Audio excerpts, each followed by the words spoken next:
I'm David Bates from Canterbury Christchurch University. This is my colleague Matthew Ogilvie, also from Canterbury Christchurch University. And we work together on something called the Political Activism Network.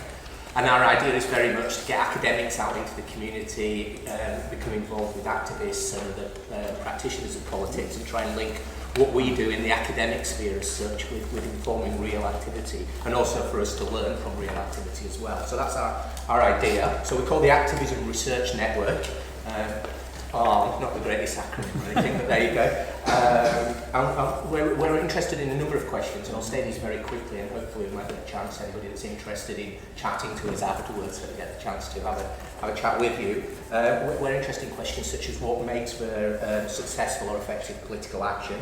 How can activism in its various forms shape the political agenda and indeed transform the political agenda? And as Francis said, that may be simply having a conversation in a context like this, or it may be going beyond that initial stage and doing other things. And we're interested, as you'd expect, about what ought to be the relationship between academics on the one hand and members of the public and other pressure groups and organisations on the other.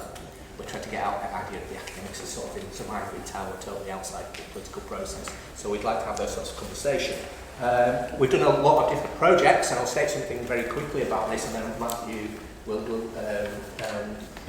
say something very quickly in a moment, because he's our Fractivism and fracking expert. It's one of your areas of research.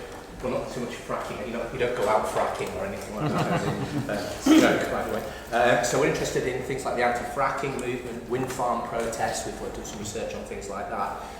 GMO protests. We're doing some research on the Occupy movements as well, a whole range of different things like that. And so I'm just going to get Matt to say something very briefly. Yeah, I'm going to say something about fracking. Just one of the events we organised really in last November as part of our project. We organised a public debate at the university on fracking.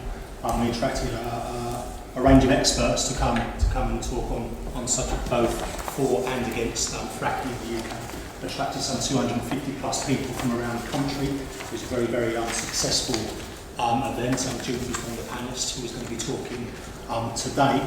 And really just wanted to mention two notable things from the experience of organising that event. Firstly was the difficulty in persuading MPs and industry representatives to actually come and debate on the issue of fracking. So obviously today's event is very, very welcome. And secondly was a request from Kent Police to acquire the attendance list of the event, which was a very, very interesting development and something that we personally refused to give to the police. Maybe Judy will say something about that later, and perhaps we might discuss that overstretch of the authority of the security services, if you believe it, such a thing.